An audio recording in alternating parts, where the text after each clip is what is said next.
of violence and disagreements and protest really has to come to an end. What our people and our young people particularly are seeking is that they are listened to.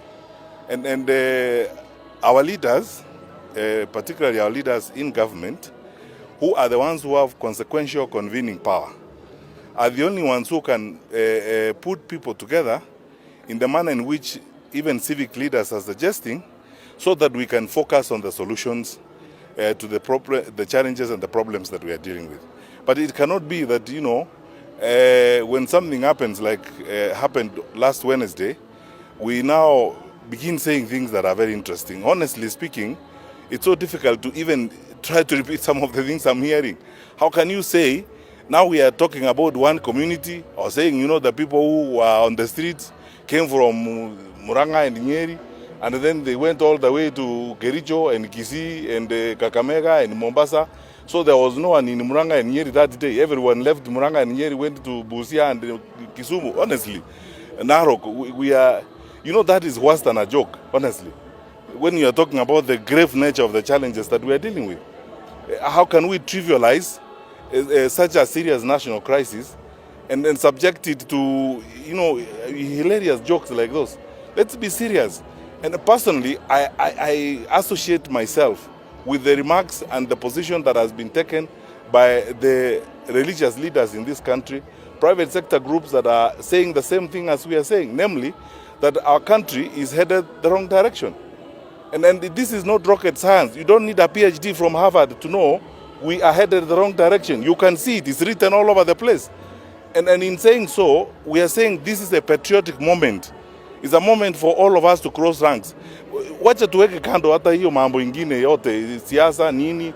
We're talking about uchaguzi is 25 or 26 months away. Our country must survive first, and we must be a stable nation before we get there. So let us not even stop talking about those businesses, about elections and stuff like that. Focus on the stability of the country. I have been moving around, talking to people. I go to, meet people. Look here, I am in charge here today, sitting with these leaders. The level of bitterness and anger down below in the country is unprecedented. I have not seen that before. Now, to imagine that there's nothing wrong and carry on as if it's business as usual, honestly, you have to be a very strange person. We are asking our brothers and sisters, and then, as I said, this is a patriotic moment. This is a time for the country. And what is being called upon now, it's also a leadership moment. Let's stand up and do the right thing for our country. And it cannot be based on excuses, some of them laughable. That, I don't know who, I saw them on the TV, they're dropping money. So when you saw them dropping money, why didn't you arrest them? Because, when leaders tell us these things, and I've said this several times before, I mean, as a minister, if I was a cabinet minister myself, as a minister, I would never make allegations. Sasa niwaambie nyinyi wananchi mfanye nini? Hamuna pingu, hamuna polisi, hamwezi kukamata mtu. Sasa nikuje kulia huko kwa wananchi, mfanye nini nyinyi wananchi? Yule ako na madaraka wa kufanya hiyo kazi, hawezi kuja aseme ni wale ama ni huyu. If you have evidence huyo mtu ako na maneno, onyesha watu hiyo evidence ndio hii, huyu amefanya makosa haya na hatutaki mtu akufanya makosa kama haya. Sasa sio wakati wa kulaumiana tafadhali. Sasa tuende kwa kazi. And these leaders wajue kwamba all of us, the citizens they lead, sisi tunataka kuwasupport wakitafuta solutions kwa nchi yetu. Wacha sasa tuache hii maneno ya kuongea eti nini siasa nini. Elections are 26 or 25 months away. We can now spend all our time on that and the country is burning.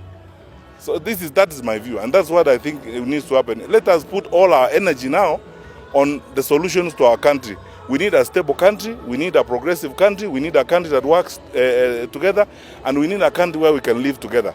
Let's stop this business of now starting to drag excuses. Is one community, it came from where? Which community? I mean, we are all a community of suffering people. It's one community.